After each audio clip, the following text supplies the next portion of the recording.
Et salut tout le monde, c'est le japonais pour une nouvelle vidéo et aujourd'hui on parle de Hunter x Hunter. Eh, entre nous sérieusement, je ne trouvais pas que Pakunoda a de super gros attributs. Mais c'est vrai que Pakunoda a un gros pif, hein. Antisémite. Putain, j'invente des persos à la con, moi.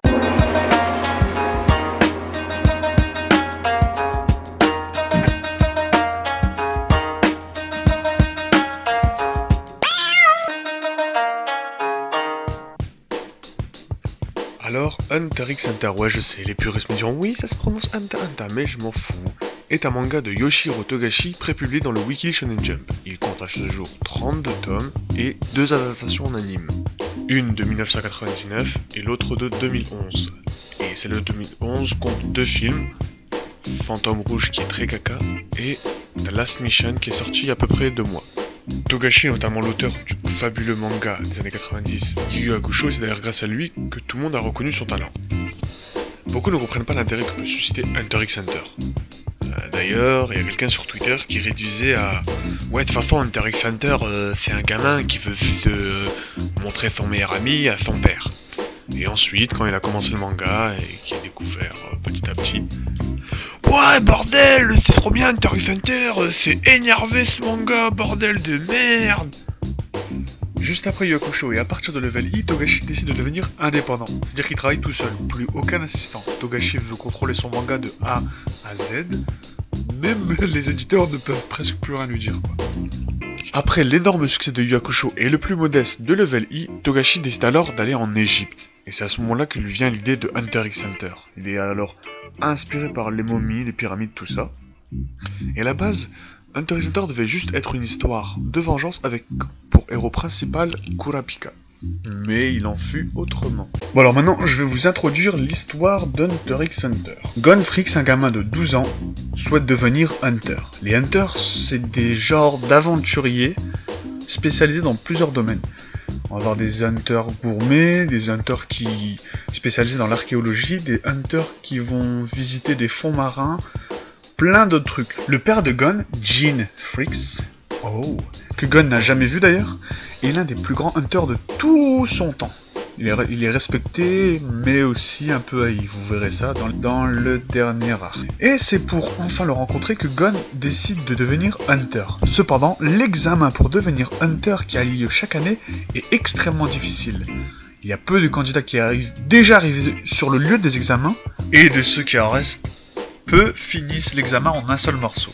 Au cours de cet examen, Gon va rencontrer différentes personnes, comme Kurapika, qui souhaite venger son clan assassiné par une brigade fantôme, Léolio dont le but est de gagner un maximum d'argent pour ensuite financer ses études de médecine, Kirua, un gamin de 11 ans, 12 ans comme Gon, fils d'une famille d'assassins d'élite, la famille Zoldyck, et il est un peu en froid avec sa famille et il décide de participer à l'examen par pur challenge. Et enfin, là c'est un peu moins de personnes familières, ce sera plutôt on va dire entre guillemets un antagoniste, Hisoka.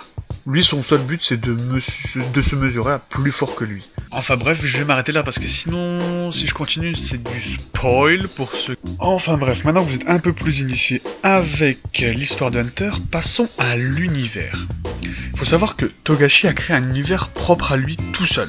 Il est extrêmement riche. Il se traduit par, on va dire, Togashi a créé un alphabet spécifique à ce monde, mais aussi avec de drôles de créatures, plus ou moins dociles en fonction des arcs.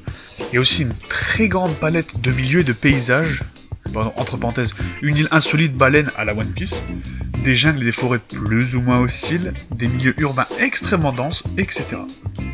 Et dans cet univers très riche, l'auteur va développer certains thèmes, comme la compétition, les tournois, l'aventure, le désir de réussite, la mafia et les enchères, et même le jeu vidéo avec les RPG japonais dans l'arc Grid Island. Entre parenthèses, l'auteur avait déjà fait ça dans Level I et dans Yu Yu Hakusho, car Togashi est un très grand fan de JRPG. C'est d'ailleurs sur ça qu'on le troll. Togashi va puiser dans deux autres grands mangaka pour créer son univers. En fait, on sent bien les influences et les références à Dragon Ball ou encore JoJo Bizarre Adventure. Par exemple, il y a un très grand parallèle fait entre Sangoku, Gon, par exemple, rien que le côté pur, innocent, tout ça. Aussi juste la coiffure. Et détail qui tue, Gon commence le manga en pêchant un poisson géant. C'est pas un gros clin d'œil à Sangoku, bordel. La pose aussi de son attaque Jajanken, mais ça c'est un peu du spoil, c'est pas grave. Et normalement c'est une pose de pierre feuille ciseaux au Japon. Mais c'est aussi la pose d'un Kamehame. Enfin en tout cas ça rappelle. Et en ce qui concerne les références à JoJo Bizarre Adventure, c'est au niveau de la personnification des pouvoirs, mais ça on le verra plus tard. Maintenant on va s'intéresser aux personnages. À travers Hunter x Hunter, Togashi mettra en scène une multitude de personnages plus ou moins secondaires, mais qui laissent pas du tout indifférents. Et ne vous en faites pas, il y en a pour tous les goûts. Des criminels de l'ombre, des samouraïs, des assassins d'élite, des ninjas, des dresseurs d'abeilles, ouais, des dresseurs d'abeilles.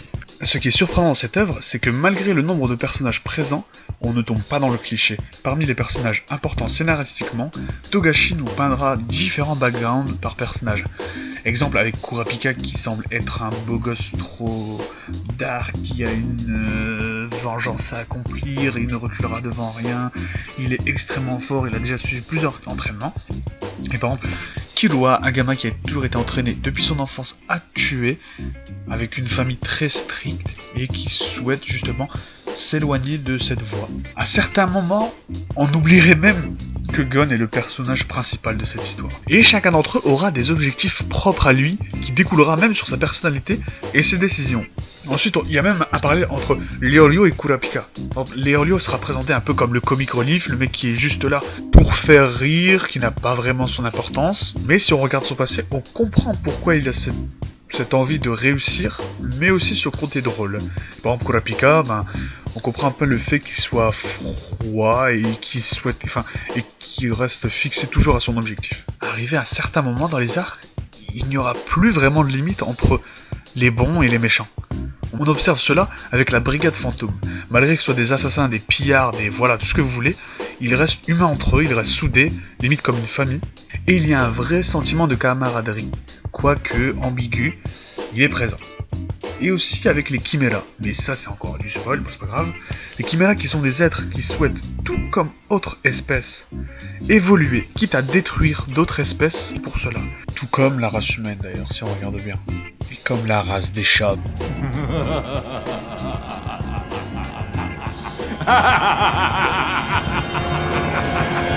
D'ailleurs, cette situation sera tellement forte avec les chiméras, on ne saura plus qui sont les bêtes, qui sont les humains, qui sont les proies, qui sont les chasseurs. On va se poser vraiment des questions à la fin de cet arc. Mais on va rester là, car beaucoup suivent l'anime et je n'ai pas envie qu'on me dise « Ouais, tu m'as spoil !» Et petite anecdote marrante, tout le monde sait que Togashi est un peu flemmard, en tout cas on le troll sur ça. Et vous savez comment il choisit le nom de ses personnages ?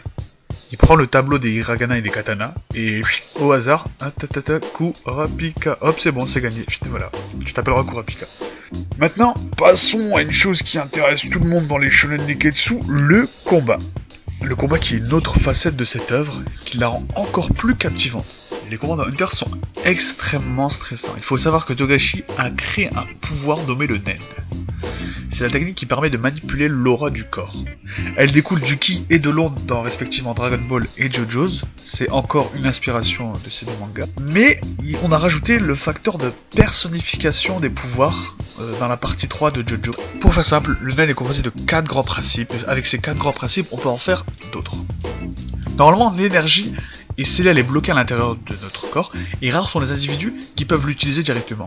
Si une personne veut pouvoir utiliser le Nen, il faut en fait qu'une autre personne utilise une attaque de Nen sur lui, qui permettra d'ouvrir les Shoko. Les Shoko, en fait, c'est ce qui permet à l'énergie de se manifester. Les 4 grands principes du Nen cherchent à manipuler ce dernier. Alors déjà, on va faire la base. Le Ten, qui consiste à régler l'aura pour renforcer son corps, c'est souvent utilisé comme garde lors des combats. Le Zetsu, c'est se séparer de son aura pour effacer sa trace. Genre, hop, je n'existe plus. Mais la contrepartie, c'est que si l'on se fait attaquer durant ce laps de temps, on est cuit. Ensuite, il y a le Ren, qui ouvre tous les chocos de notre corps, ainsi se manifeste toute notre puissance. Et à ce moment-là, on est extrêmement puissant. Le Hatsu correspond à un Nen plus personnalisé qui est différent en fonction de l'individu. Il se manifestera par des auras différentes en fonction de la personne. On va dire, pour faire simple, c'est une technique spéciale. Ce pouvoir est très complexe comparé à ce que le lecteur de shonen pouvait avoir à l'époque.